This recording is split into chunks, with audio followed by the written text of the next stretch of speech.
আসসালামু আলাইকুম। আজকে আমি আপনাদের সঙ্গে শেয়ার করব লাল শাকের পাকোড়া। খুব মজার হয় খেতে এই লাল শাকের পাকোড়াগুলো। লাল শাকের পাকোড়া তৈরি করার জন্য এখানে আমি কিছুটা লাল শাক ভালোভাবে ধুয়ে পানি ঝরিয়ে নিয়েছি।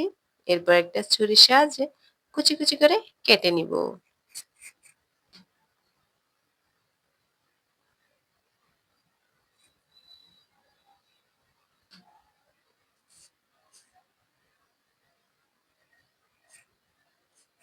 শাকগুলো কাটা হয়ে গেছে ভালোভাবে। এরপর একটা প্লেটে নিয়ে নিচ্ছি। আর এখানে আমি নিয়ে নিচ্ছি গাজর কুচি, রসুন কুচি, আলু কুচি, বাঁধাকপি কুচি, পেঁয়াজ কুচি, কাঁচামরিচ কুচি। এবার এই সবকিছু শাকের মধ্যে দিয়ে দিব।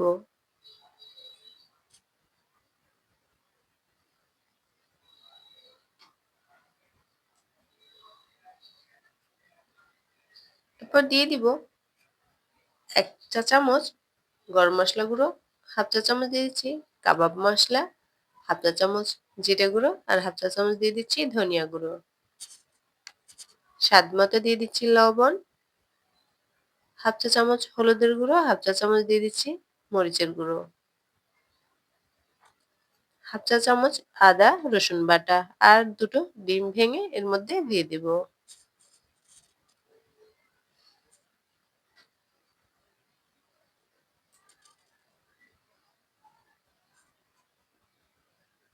এরপর সবকিছু ভালোভাবে মিশিয়ে নিব।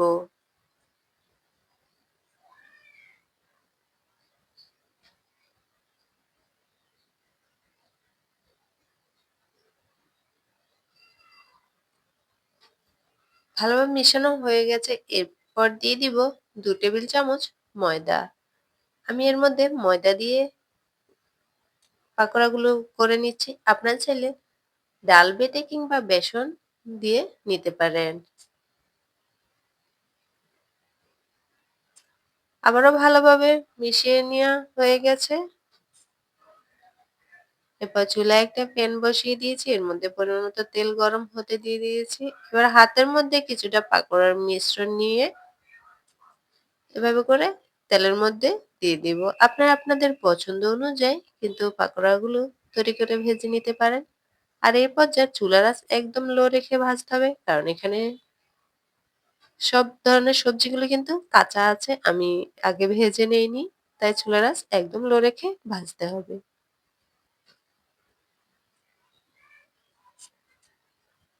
এক পিঠ ভাজা হয়ে গেছে। এবার অপর পিঠ উল্টিয়ে দিচ্ছি।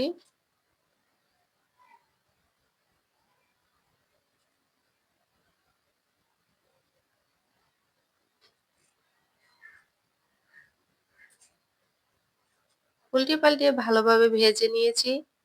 পাকোড়াগুলো খুব সুন্দর মতো ভাজা হয়ে গেছে। এরপর একটা প্লেটের মধ্যে তুলে নিচ্ছি। যে বাচ্চারা শাকসবজি খেতে চায় না, ওই বাচ্চাদেরকে এভাবে পাকোড়া তৈরি করে দিলে কিন্তু খুবই মজা করে খাবে। একটা পাকোড়া আমি একটু ভেঙে দেখিয়ে দিচ্ছি। দেখুন কতটা সুন্দর হয়েছে আর খেতেও খুবই মজার হয়েছে। তো আজকে এ পর্যন্ত সবাই ভালো থাকবেন। আল্লাহ হাফেজ।